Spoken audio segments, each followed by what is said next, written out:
പുനലൂർ നഗരസഭയിലെ വിവിധ വ്യാപാര സ്ഥാപനങ്ങളിലെ ലേലം മുടങ്ങി നഗരസഭയ്ക്ക് കോടികളുടെ നഷ്ടം. തിങ്കളാഴ്ച നഗരസഭാ കോൺഫറൻസ് ഹാളിൽ നടന്ന ലേലത്തിലാണ് നിരതദ്രവ്യം കെട്ടിവെച്ചവർ ലേലത്തിൽ നിന്നും വിട്ടുനിന്നതിനാൽ ലേലം മുടങ്ങിയത്. നഗരസഭാ chairperson Gracy John, vice chairman S Biju, secretary C Sujathakumari Amma എന്നിവരുടെ നേതൃത്വത്തിലാണ് ലേല നടപടികൾ ആരംഭിച്ചത്.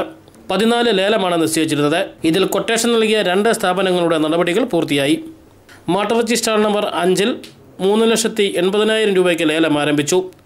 ലേലത്തിൽ പങ്കെടുക്കാനെത്തിയവർ വിട്ടുനിന്നതിനാൽ കൊട്ടേഷൻ പരിശോധിച്ചു. 3,88,888 രൂപയ്ക്ക് കൊട്ടേഷൻ ഉറപ്പിച്ചു.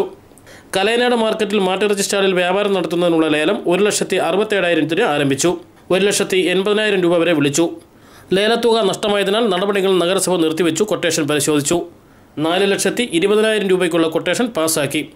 പുനലൂർ മത്സ്യ മാർക്കറ്റിൽ നിന്ന് ഫീസ് പിരിക്കുന്നതിനുള്ള അവകാശം Chemmanthur bus stand comfort station, KSRTC comfort station, slaughter house, മാട്ടിറച്ചി സ്റ്റാൾ 1 മുതൽ 4 വരെ, മാർക്കറ്റിലെ ആട്ടിറച്ചി സ്റ്റാൾ 1 മുതൽ 2 വരെ, മുനിസിപ്പൽ ബസ് സ്റ്റാൻഡ് ഫീസ് പിരിവ് തുടങ്ങിയ ലേലങ്ങളാണ് മാറ്റിവെച്ചത്.